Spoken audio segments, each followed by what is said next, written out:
Hi everyone, and welcome back to Finding the Summit. This is the project where we are going to climb Mount Kilimanjaro and make a documentary about the women we meet in Tanzania reaching their own Kilimanjaro-sized goals.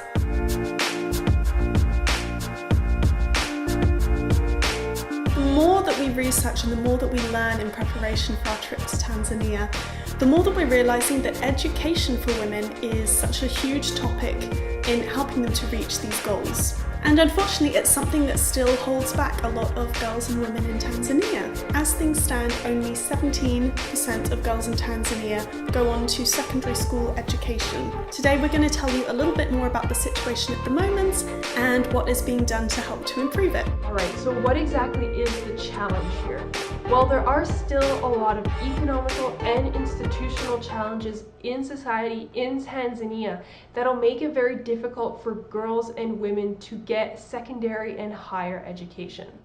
One of those challenges is marriage. So 37% of girls in Tanzania are actually marrying before the age of 18. Due to the poverty in Tanzania, many families are incentivized by the dowries to enter their daughters into marriage before they are done school. Traditionally, a dowry is a sum of money paid by the groom's family to the bride's family for a marriage.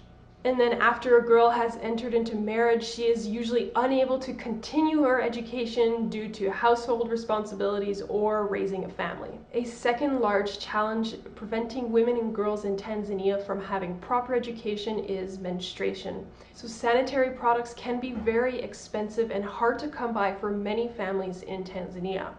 Many women and girls actually just use rags when they are on their period, and that can make it very difficult to concentrate or even to go to school at all during that time of the month. And the last and big challenge for girls in education in Tanzania is sexual harassment. Particularly in higher education, there are many cases of professors harassing girls and coercing them to sleeping with them in exchange for higher grades. This encourages then many women to reduce their academic visibility and then just adds to the obstacles and challenges for them receiving higher education. So although the situation can seem kind of upsetting, the great news is that it has improved a lot in recent years, and there is still a lot being done to help it to improve even more in the next few years. There are a lot of initiatives and programs that are in place from charities to help to improve the situation, and these are just a few of them. So it's true that menstrual hygiene and sexual health education is something that can hold girls and women back from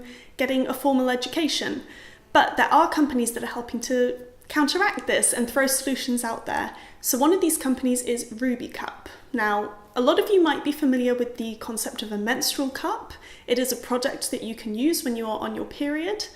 And the great thing about this is that you just need one and it will last you for up to 10 years. So Ruby Cup has a really cool business model where when you buy one, they give one to a girl or a woman who is in need of one in a developing country, such as Tanzania. But not only do they help to provide the products to make menstruation easier to deal with, they're also offering education and partnering with other establishments to offer education to these girls and women, so they can really understand what their options are, what they're using, and educate them on other aspects of this too. Another really cool organisation which we found in our research is Nurturing Minds, who have actually set up a school in Tanzania. Now, this school is called the SEGA School, and they offer full scholarships to high-risk girls for dropping out of school. So these are girls who are from families that are very poor or living in poverty, and girls from families with those types of struggles are really at risk of dropping out of school after they finish their primary education, if they got a primary education at all.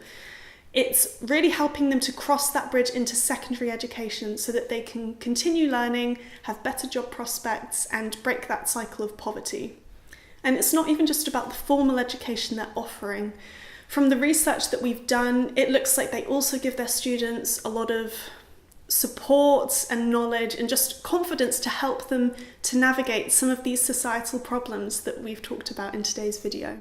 So we hope this helps you understand why it's so important for us and in this documentary to put the power back in the hands of the locals, help them amplify their voice and not put our own narrative on these stories because these are their stories. Alright friends, thank you very much for watching. If you enjoyed this video and if you learned something, please give us a thumbs up and subscribe to our channel so you won't miss our next videos. We will be posting every week until we leave for our trek every Wednesday. So by subscribing, you'll be notified whenever we post a new video. Make sure to also follow us on Instagram and Facebook so you can stay up to date to the latest little tidbit of news. And also, if you have any questions or suggestions, please feel free to send us an email. All those links that I just mentioned are in the description below. Thank you again for watching, and we'll see you next week.